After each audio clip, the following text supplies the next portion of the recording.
Okay, Cancer. Tulad ng nabasa ko, yung ginawa kong forecast last December, di ba?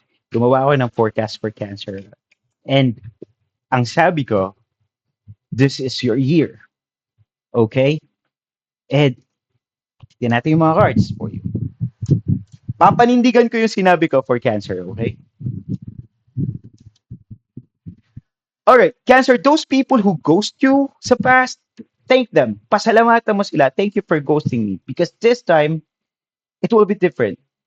Ang difference niya this time is someone will come into your life, lalo na kung single ka. Or kung hindi ka man single, friends will come into your life and this time they will not ghost you. This time, it is more of the spiritual connection. Okay? Yun ang reward sa'yo ni universe for being loyal. Reward niya sa'yo. And at the same time, when it comes to money, when it comes to work and career, recognition. All right? Take a look at these cards. Brick, the pop, the leaf, found photos. Diba? Ang very nostalgic. Ibig sabihin, it is something that you have been building for quite a long time. Yeah, maraming beses na medyo nasaktan kayo.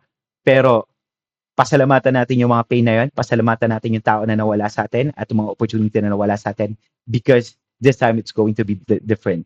Um, to some, baka pumasok na ngayon, ngayong first quarter and second quarter, yung mga promotions na matagal nyo nang wino-workout. Okay? So, enjoy nyo tong moment na to because Cancer, you have suffered enough emotional trauma, bad relationships, bad deals with people.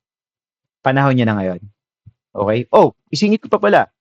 Yung mga panahon na sobrang hirap kayo at hindi nyo alam kung saan kayo bubunot ng pera. This time, it will change. Magbabago na siya. Okay? Paninindigan ko yung reading ko last December for you guys.